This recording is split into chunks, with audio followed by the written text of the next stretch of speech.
When I used to do seminars on how to become a champion, I would always ask people, why do you want to be a champion?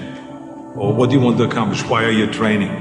And they will, if a guy would get up and he would say, well, I want to train because I think that if I get muscular and, I feel like I'm getting the kind of definition, then I maybe can enter a bodybuilding competition. I said, sit down. I said, if you think this way, you're going to be a loser. You're never going to make it because there's no maybe. You got to get up and say, I want to be a champion.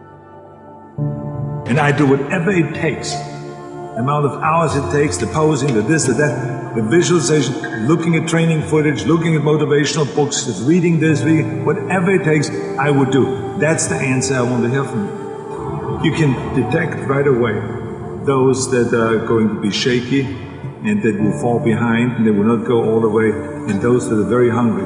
And that hunger you have to develop because you have to create a goal for yourself, whatever that may be, a short-term goal and a long-term goal. And you got to go after that. And if you do not see it, and if you do not believe it, who else will? Experiencing pain in your muscles and aching, and just then go on and go on and then go on, and this last 2 or 3 or 4 repetitions, that's what makes actually the muscle then grow, and that divides then one from a champion and one from not being a champion. If you can go through this pain barrier, you make it to be a champion. If you can't go through, forget it. And that's where most people lack, is on this having the guts to go in and just say, I go through and I don't care what happens. It aches, and if I fall down, I have no fear of fainting in a gym, because I know it could happen. I threw up many times while I was working out, but it doesn't matter, because it's all worth it. Everyone has a problem with time, but the day has 24 hours, and we sleep 6. Now, I know there's some out there that say, whoa, I need 8. Well, I say just sleep a little faster. Because the bottom line is we have 6 hours of sleep, 24 hours are available, so you have 18 hours now available to your work, your family, your hobbies, and also to learn something new or to do something new, which could easily be that you want to learn a new language, or that you want to read as a New Year's resolution, I have to read a book every week, or you say, I'm going to go and reshape my body.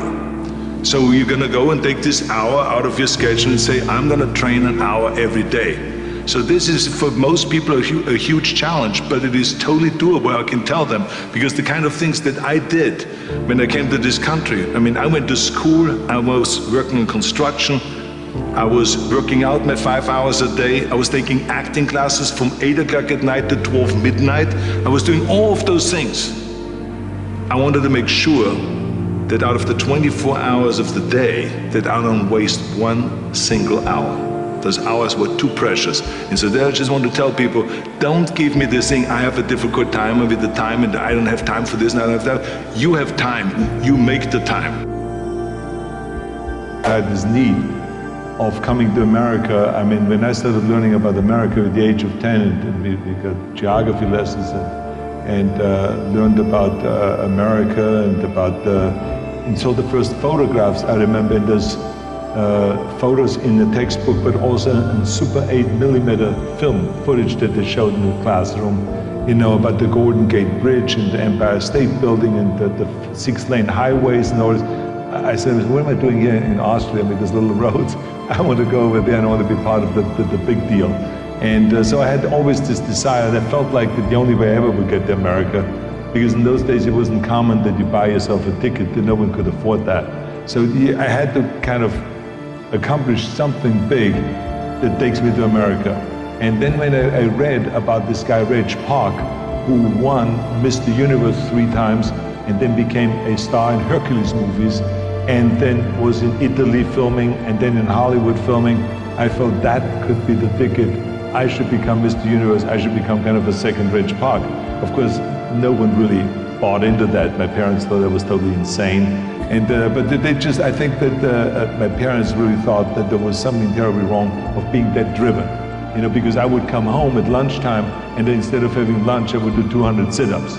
And then at night I would go to the stadium and I would be lifting weights. I would come home at 10 o'clock at night and I would be continually lifting weights. So it was like one of this insanity in the military. I would continue lifting weights no matter how the training was and how tough the basic training was. I would always then lift weights afterwards. I think it's the most important thing that we have a very clear vision of where we go, a goal, where do we go? Because you can have the best ship in the world, you can have the best cruise liner, but if the captain does not know where to go, that ship will drift around the world and out there at sea and will never end up anywhere. And this is exactly the way it is in real life.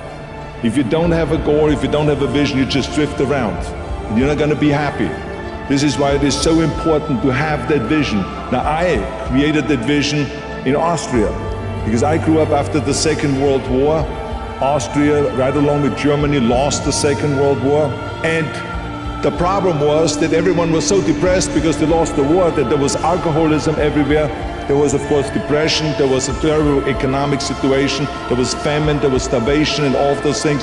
And also it was kind of a little place and narrow. I felt kind of, I wanted to get out of there. I wanted to escape. And I couldn't see myself really to work there and to stay there, to work in a factory, or to work on a farm, or to even to follow my father's footsteps and to become a police officer. I couldn't see that either. As a matter of fact, that's what my parents wanted me to do. But that's not what I saw. This was the vision of my parents, but not mine.